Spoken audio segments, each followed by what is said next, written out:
Bienvenue à toi, toi qui me regardes, à la chaîne La Santé à la Une, la chaîne qui te guide vers une meilleure santé et une meilleure performance au travail. Aujourd'hui, je vais te raconter une histoire. L'histoire de Fanta qui est stressée à bout à cause de sa famille. Fanta, elle est deuxième femme. Son mari a 3 femmes, c'est la deuxième femme. Et ça se passe hyper mal chez elle. Donc ils vivent tous ensemble, hein, toutes les femmes sont ensemble dans la même famille, grande famille, avec les enfants. Et ce qu'elle me raconte, c'est que tous les jours, elle souffre le martyre. Tous les jours, il y a des problèmes entre femmes, entre enfants, des conflits, avec un mari qui est distant, hein, qui règle pas les problèmes et qui dit que de toute façon, leur tradition, leur coutume, c'est comme ça, c'est que toutes les femmes vivent ensemble dans la même maison. Maintenant, cette Fanta, qu'est-ce qui se passe?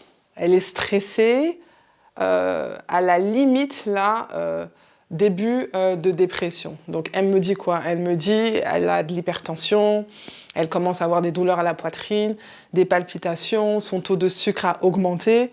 Donc, elle a fait quoi? Parce que du coup, son stress a un impact sur sa santé. Bah, elle est partie consulter des médecins pour vérifier qu'il n'y avait rien de grave. Donc, elle voit le cardiologue, parce que la tension, elle est à 16,9 maintenant, douleur à la poitrine. Donc, on lui fait tous les examens cardiologiques.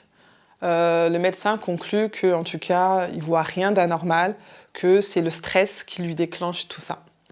Pareil, d'autres symptômes.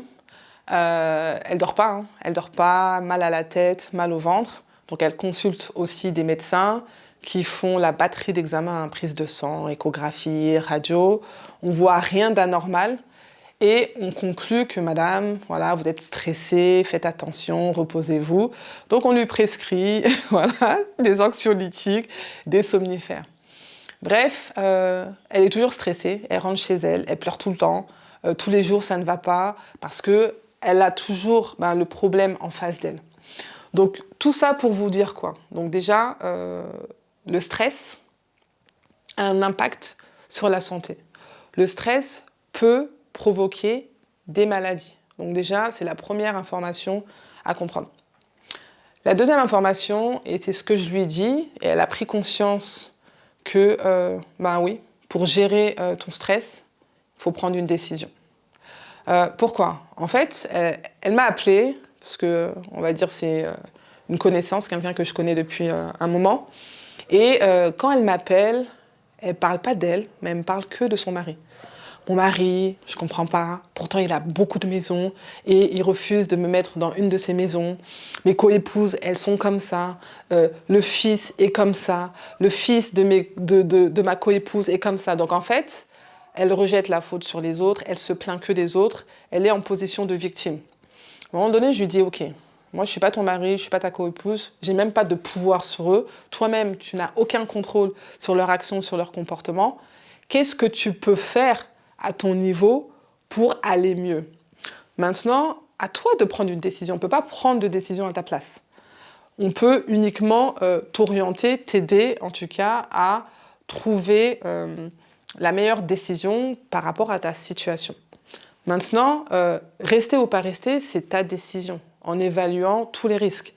Maintenant, si tu décides de rester, il faut arrêter de se plaindre. Il faut arrêter de dire que mon mari a fait ça, que ma coépouse a fait ça.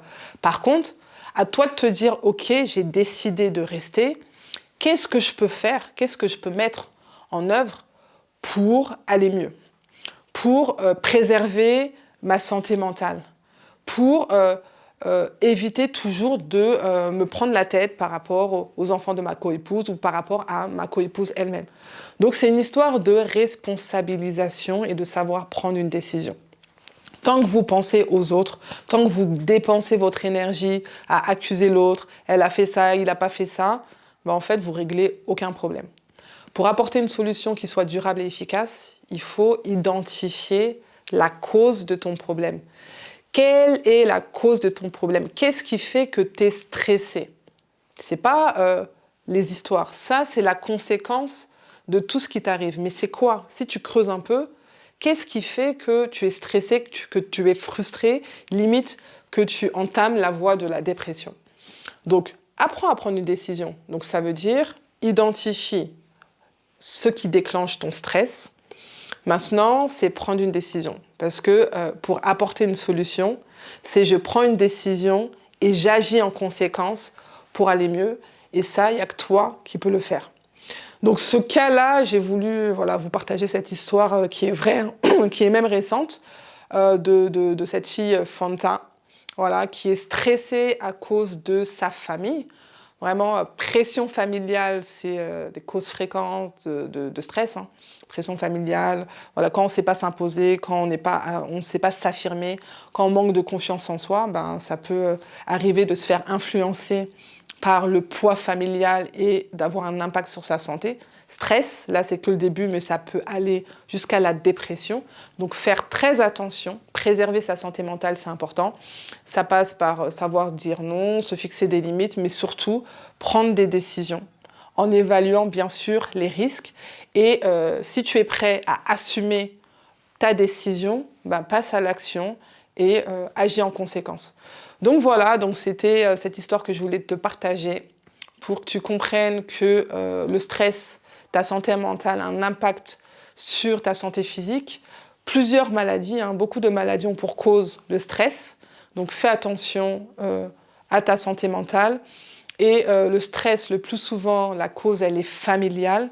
Donc apprends à te poser, à analyser ta situation pour identifier la source du problème et prends une décision pour agir en conséquence. Donc voilà, responsabilisation, plus. Donc c'était La Santé à la Une, c'est ta chaîne qui te guide vers un bien-être, c'est l'expertise bien-être au service de ton leadership. Donc tu sais ce qu'il te reste à faire, tu likes, tu commentes, tu partages et tu actives la cloche de notification pour être à jour des vidéos.